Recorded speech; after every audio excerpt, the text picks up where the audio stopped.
قبل از ادامه ویدیو لطفاً چنل را سبسکریب کرده علامه زنگ را کلیک نمایید تا از ویدیوهایی که در آینده نشر میشد آگاه باشین.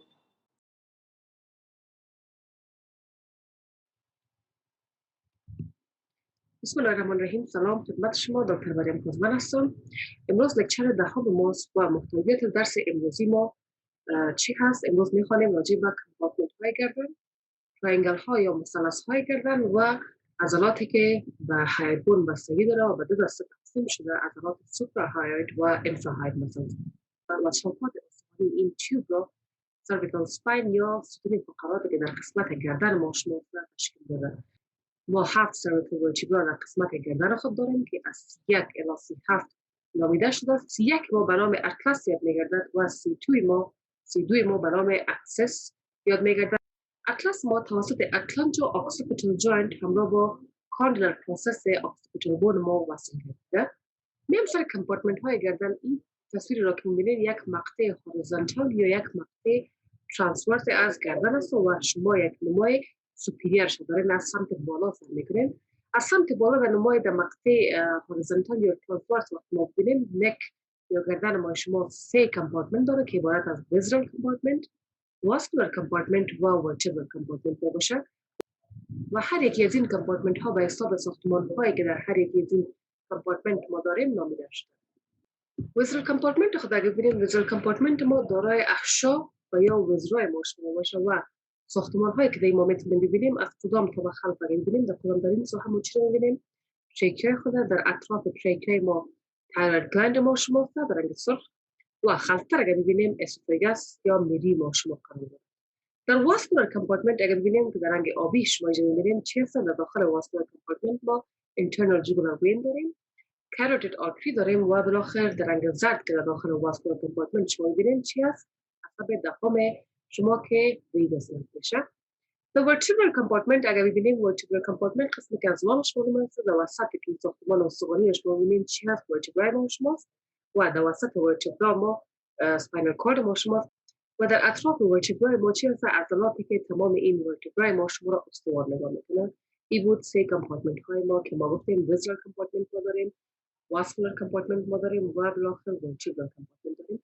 تمام این کمپارتمنت های گردن ما شما توسط دو نوع از فشیا پوشانده شده. فشیا یعنی پوش عضلی توسط فشیا پوشانده شده تمام این کمپارتمنت های گردن که فشیا ما این فشیا که تمام این کمپارتمنت ها را میپوشانه به دو نوع فشیا تقسیم شده که عبارت از سوپرفیشیال فشیا و دیپ فشیا.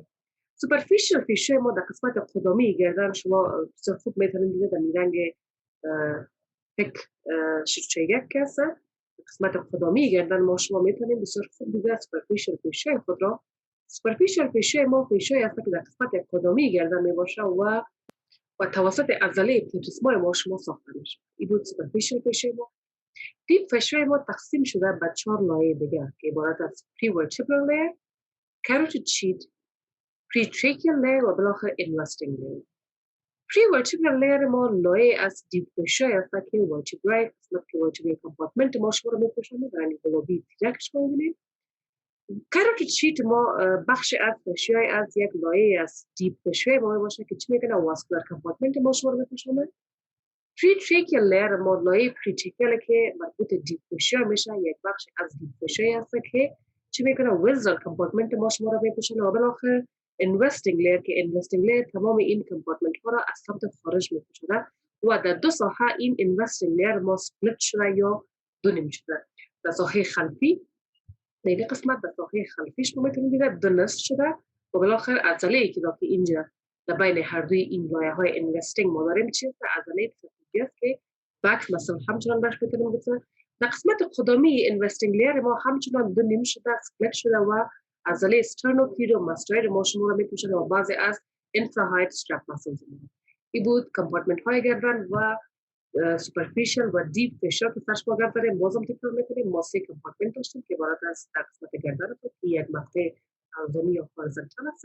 این 3 کمپارتمنت ما عبارت از ویزرال کمپارتمنت که ویزرای ما بوده کمپارتمنت، واسکولار کمپارتمنت که اینجا جوگولار وین، کاروتید آرتری و بالاخره ویگاس نرو موجود داشتیم و بالاخره ورتبرال کمپارتمنت ما بود که پیش موجود داشتیم ورتبراهای خود، ستون فقرات خود و عضلات مربوطه این ستون فقرات خود. بالاخره ما گفتیم که دو نوع فشیا ما داریم که تمام این کمپارتمنت های گردن را پوشانیده که این دو نوع فشیا عبارت از سوپرفیشل فشیا و دیپ فشیا بود.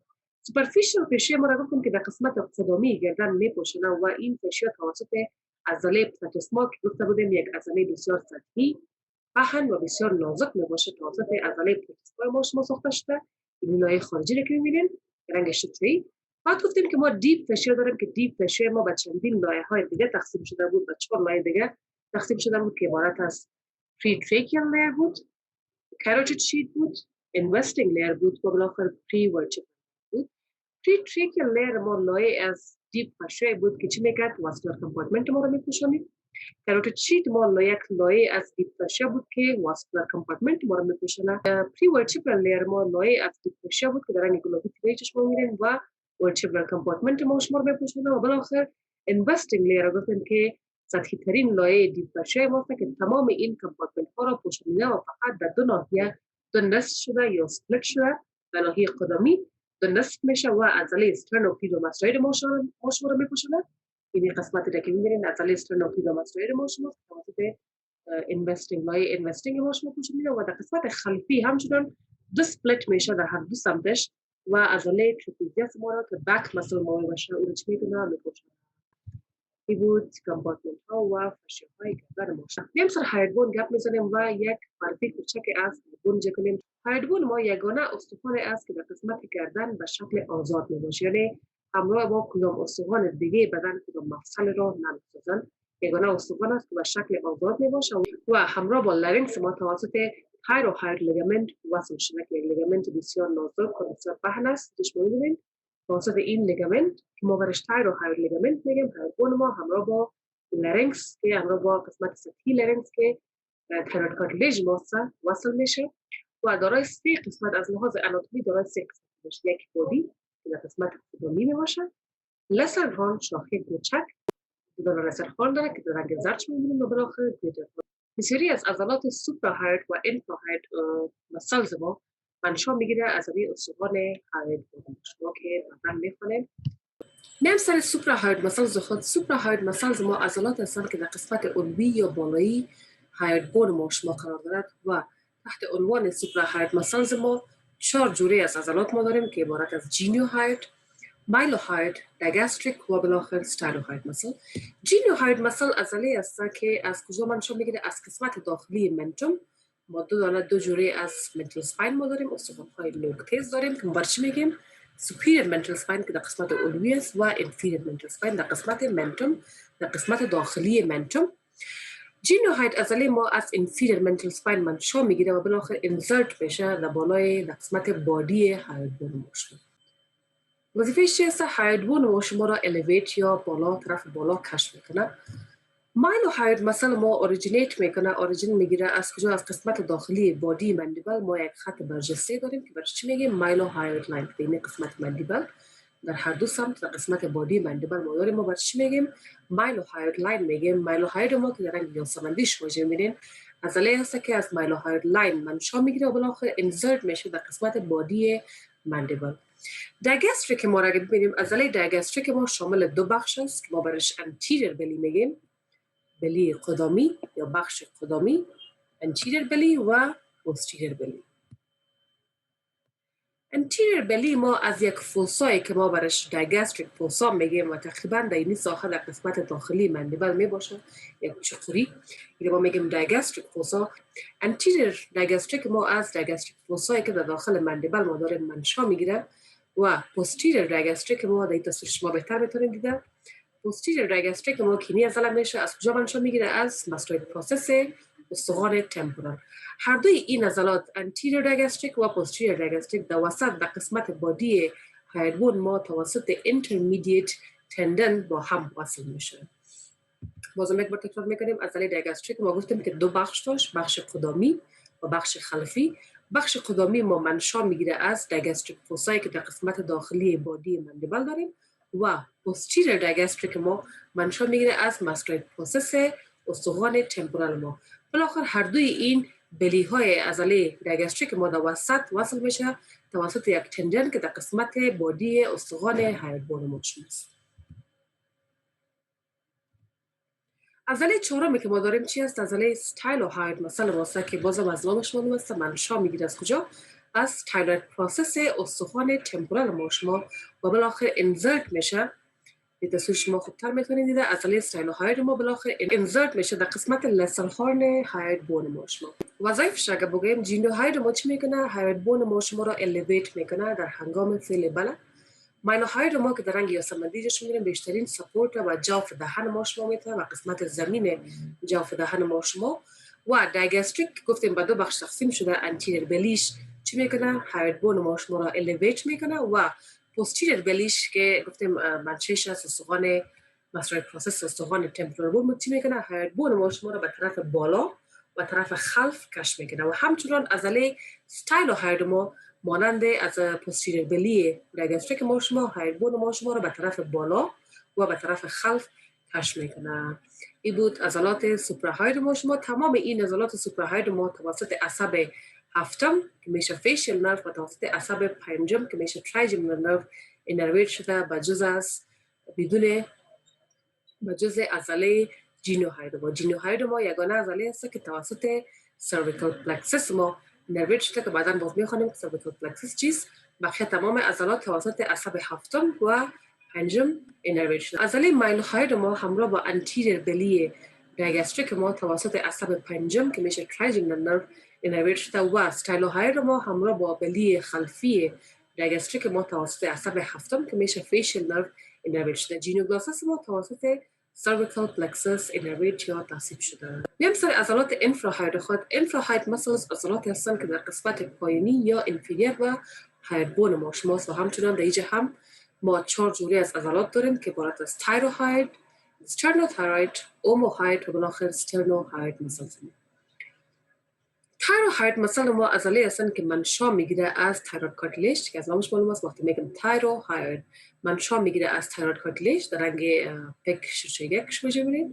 از تایروید کارتلیج ما منشا میگیره و بالاخره در مارجن انفیریر بادی هاید بون ما شما انزرت میشه و وظیفه‌اش چیست؟ وقتی کانترکت کنه و تقلص کنه هاید بون ما شما را به طرف پایین کش میکنه. سترنوتایروید ما عضله است که منشا میگیره از منوبریوم سترنم و بالاخره انزرت میشه در کجا؟ در ابلیکلاین تایروید کارتلیج ما شما و همچنان وظیفه‌اش است کش کردن تایروید کارتلیج به طرف پایین که در نتیجه هاید بون ما همچنان به طرف پایین کش میشه. عضله استرنوهاید ما عضله است که منشا میگیره که بازم از سترنم لترال به عضله استرنوتایروید ما و بالاخره انزرت میشه در کجا؟ در مارجن انفیریر بادی هاید بون ما شما. سر عضله اوموهاید خود. اوموهاید ما به دو نوع به دو حصه تقسیم شده که عبارت از سوپیریر بلی سوپیریر و یا بخش سوپیریر بخش علوی و انفیریر بلی یا بخش سفلیش. عضله است که منشا میگیره از سکاپولا در این طرف راست شما خوبتر میتونید دیده. از استخوان سکاپولا منشا میگیره بالاخره انزرت بشه در کجا؟ در مارجن انفیریر هاید بون ما شما. این بود تمام عضلات انفراهاید ما شما و تمام این عضلات انفراهاید ما شما توسط سرویکال پلکسس ما انرویت و یا تصیب شده و تمام این عضلات باعث دپرشن هاید بون ما میشه. تمام عضلات انفراهاید ما توسط سرویکال پلکسس ما تصیب شده. بیایم که ببینیم سرویکال پلکسس اختصارش گپ زدیم که چی هست سرویکال پلکسس. سرویکال پلکسس عبارت از یک شبکه عصبی است که از انتیریر ریمای C1 الی C5 cervical spinal nerves منشا میگیره. ما 31 جوره سپاینال نرو داریم. 31 جوره از سپاینال نرو داریم که هر یکی از این عصب ما توسط intervertebral foramen که از اتصال دو ورتبراها دو ستون فقرات ما موجود آمده خروج میشه. بعد از اینکه سپاینال نرو ما از قسمت از سپاینال کورد در وسط هر دو ورتبراها خروج کرد، دو شاخه میده که یک شاخه دارسال یا خلفیش است و یک شاخه قدامی یا ونترالش است. ما میگیم که سرویکال پلکسس ما از ونترال ریمای C1 الی C5 سپاینال نرو موجود آمده و یک شبکه عصبی ماست که انفراهاید استرپ مسلز ما را همراه با یک عضله سوپراهاید انرویت کرده که کدام عضله بود؟ عضله جینیوهاید ما بود. این از سرویکال پلکسس ما شما که گفتیم از چی منشا میگیره؟ از انتیریر ریمای C1 الی C5 سپاینال نروز.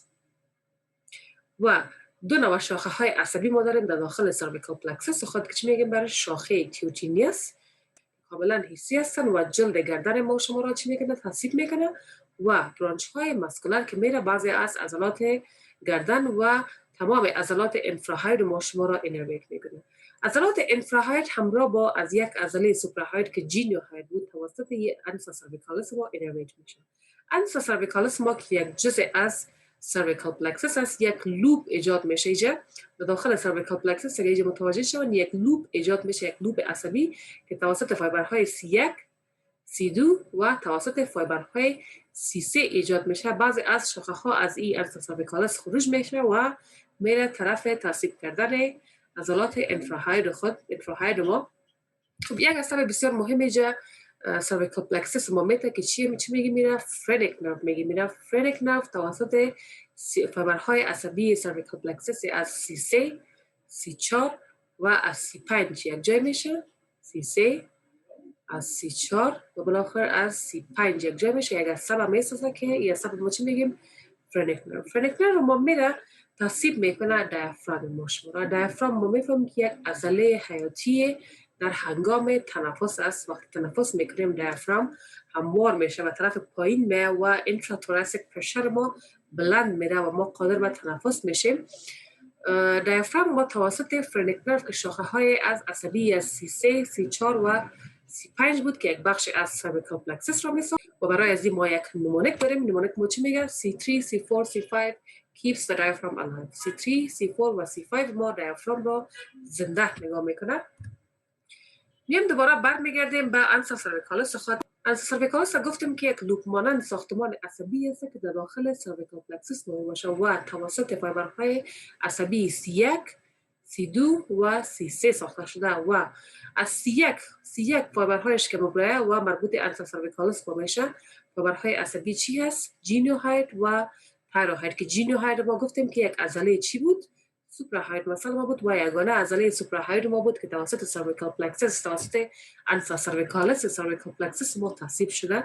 بقیه عضلات ما که توسط انسا سرویکالس ما تصیب شده چی است؟ عضله تایروهاید ما که مستقیم توسط برانچ های C1 تصیب شده. بعد عضله سوپیریور بلی اوموهاید، انفیریور بلی اوموهاید ما، عضله استرنوهاید ما و عضله استرنوتایروید ما که تمام این عضلات انفراهاید مسلز ما بود و توسط انسا سرویکالس که یک جزء از سرویکال پلکسس ما شما تصیب شده.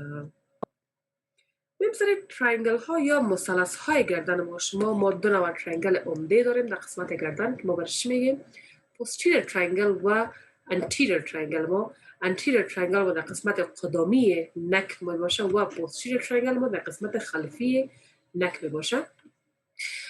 posterior triangle ما یک مثلث هستند که در قسمت خلفی گردن می باشه و دو عضلات در ساخت این مثلث نقش داره. کدام هستند؟ عضله sternocleidomastoid که در رنگ سبز شما می‌بینید و عضله trapezius. این ترینگل فکر کنید که یک باردر انتیریور داره، یک باردر پوستیریر داره و بالاخره یک باردر انفیریر داره. باردر قدامی ترینگل خلفی ما شما توسط مارجن خلفی sternocleidomastoid ساخته شده. باردر پوستیریر ترینگل خلفی ما شما توسط مارجن قدامی عضله ترپیزیوس ما ساخته شده و بالاخره مارجن یا باردر انفیریر پوستیریر ترینگل ما شما توسط مید کلاویکولار ریژن ساخته شده یا 1/3 قسمت 1/3 وسطی کلاویکول ما شما. این بود باردر یا ترینگل پوستیریر ما شما. ترینگل قدامی را اگه ببینیم، ترینگل قدامی مادهی به این شکل است. یک باردر انتیریر داره، یک باردر پوستیریر داره و یک هم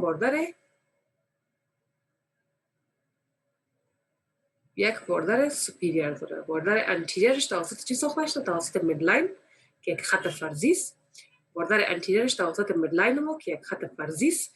باردر سوپیریر ما توسط انفیریر مارجن مندیبل یا توسط بادی مندیبل ما شما که قسمت میاد و باردر پوستیریرش توسط مارجن قدامی عضله استرنوکلیدوماستوید ما شما. این ترینگل ها چی خلفی باشه چی ترینگل قدامی ما باشه پس دوباره سب دیواید شده به چندین ترینگل های دیگه. مثلا دیگه سوری شما میتونید دیده انتیریور ترینگل ما تقسیم شده به 4 ترینگل دیگه که عبارت از سب منتل ترینگل، سب مندیبولر ترینگل، کاروتید ترینگل و بالاخره ماسکولار ترینگل. ترینگل خلفی ما شما تقسیم شده به اکسیپیتال ترینگل و به ساب کلیوین ترینگل توسط عضلات سوپرا هاید و انفرا هاید مسلز که ما در این قسمت داریم. مثلا سبمنتال ترینگل خود اگه ببینیم که در رنگ گلابی است. سرحدات سبمنتال ترینگل ما شما را چی میسازه؟ هاید بون و از هر دو سمت سوپیریر بلی دیگاستریک. مثلا ما در این تصویر شما خوبتر میبینید دیگه. اینجا شما خوبتر میتونید دیگه. یگانه ترینگل ما ترینگل سبمنتال ماست که به شکل تاقه‌ای است. یعنی برعکس ترینگل های دیگه جوری نیست و مارجن هایش توسط چی ساخته شده؟ توسط انتیریر بلی عضله دیگاستریک ما که اینجا میشه عضله انتیریر بلی عضله دیگاستریک یک سمت و از انتیریر بلی عضله دیگاستریک دیگه سمت ما سرحداتش میشه و بالاخره استخوان هاید بون ما شما. سرحداتش توسط استخوان هاید بون در قسمت سفلی و در قسمت های جنبیش توسط انتیریر بلی عضله دیگاستریک ما شما ساخته میشه. سبمندیبولار ترینگل اگر ببینیم که در رنگ سبز شما میتونید دیده تمام سرحداتش توسط چی ساخته شده؟ عضله دیگاستریک ما شما توسط پوستیریر بلی و توسط انتیریر بلی دیگاستریک و بالاخره توسط مارجن انفیریر بادی مندیبل ما شما. این بود سرحدات سبمندیبولار ترینگل. کاروتید ترینگل خود اگر ببینیم که در رنگ آبی شما میتونید دیده کاروتید ترینگل ما شما که به این شکل میباشه. سرحداتش چی میسازه؟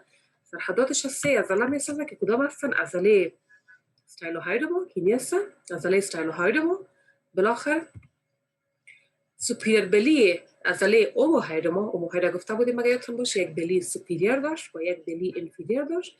بلی سوپیریر ما در ساخت کاروتید ترینگل ما نقش داره و سر یک سرحد از کاروتید ترینگل ما شما رو میسازه و بالاخره مارجن انتیریر عضله استرنوکلیدوماستوید ما. این سه عضله بود که در کاروتید ترینگل ما شما نقش داشت.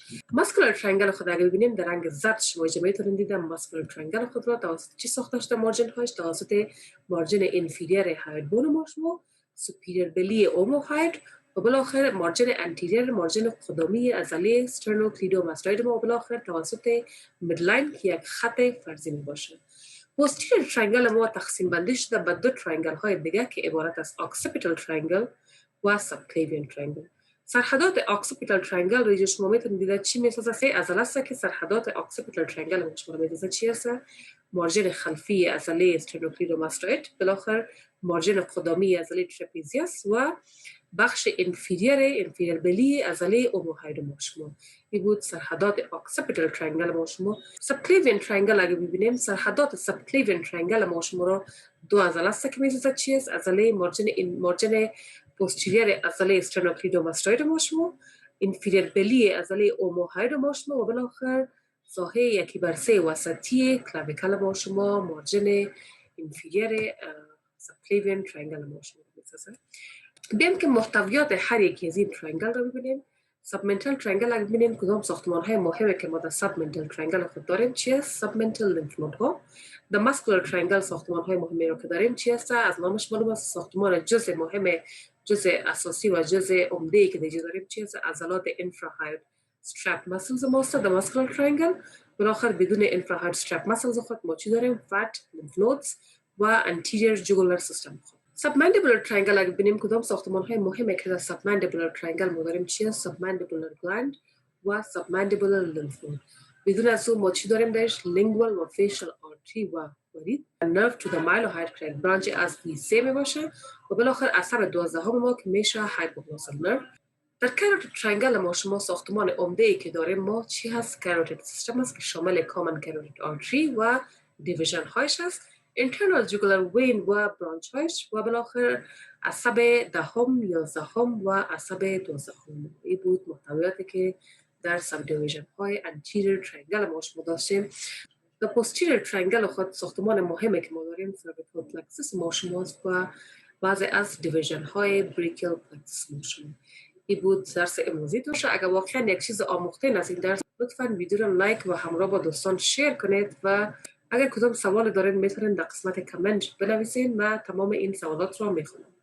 دوستان خوش، خدا حافظ.